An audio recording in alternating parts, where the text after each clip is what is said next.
وعلیکم السلام ورحمۃ اللہ وبرکاتہ۔ آپ نے پوچھا کہ سیدنا موسیٰ علیہ الصلوۃ والتسلیم کے بارے میں صحیح روایت میں آتا ہے کہ آپ صلی اللہ علیہ وسلم نے ان کو قبر میں نماز پڑھتے ہوئے دیکھا۔ کیا یہ حیات الانبیاء کی دلیل بن سکتی ہے؟ یاد رکھیے، اس میں سارے انبیاء کا کوئی تذکرہ نہیں ہے، تو لہذا ساروں کے لیے عقیدہ حیات الانبیاء کے لیے دلیل نہیں بن سکتی۔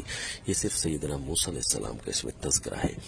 تو سیدنا موسیٰ علیہ الصلوۃ والتسلیم کے بارے میں یہ جو روایت میں آیا، تو آپ اس کو کیا بنائیں گے؟ اس زمینی قبر میں نماز پڑھ رہے تھے، یا وہ جسے آپ صلی اللہ علیہ وسلم نے فرمایا کہ قبر جنت کے باغوں میں سے ایک باغ ہے، وہاں نماز پڑھ رہے تھے؟ کہاں بنائیں گے؟ اگر آپ کہیں زمین میں، تو اول تو اس کا کوئی تذکرہ ہی نہیں ہے کہ زمین کی قبر پر نماز پڑھ رہے تھے، اور اگر آپ مصر ہوں اسی بات پر، تو پھر حضرت موسیٰ علیہ السلام تو چھٹے آسمان پر بھی آپ صلی اللہ علیہ وسلم سے ملاقات کی معراج کے موقع پر، تو پھر اس حدیث اور اس حدیث کو کیسے آپس میں جوڑیں گے کہ وہ چھٹے آسمان پر تھے یا زمین کی قبر میں؟ تو ظاہر ہے اس کا کوئی جواب نہیں بن سکے گا۔ اور اگر آپ کہیں کہ وہ اسی جنت کے باغ کو، جس کو قبر کہا گیا، وہی نماز پڑھ رہے تھے، تو ظاہر ہے پھر معاملہ کلیئر ہو گیا۔ زمین کے اندر انبیاء کی زندگی کا اور خصوصاً موسیٰ علیہ السلام کی زندگی کا عقیدہ بنانا صحیح نہیں ہوگا۔ اب اس روایت کا اصل مطلب کیا ہے؟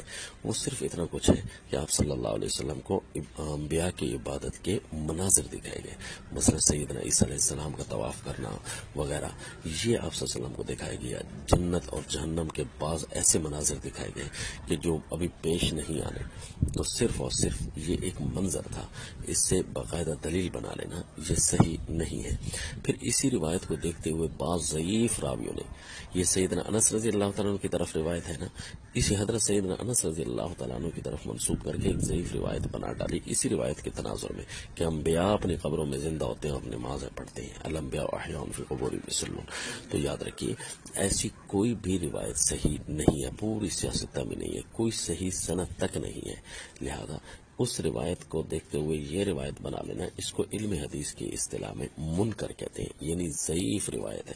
کسی بھی صحیح حدیث کو دیکھتے ہوئے اس سے یوں مطلب تراش کر نئی روایت بنا لیتے تھے ضعیف راوی۔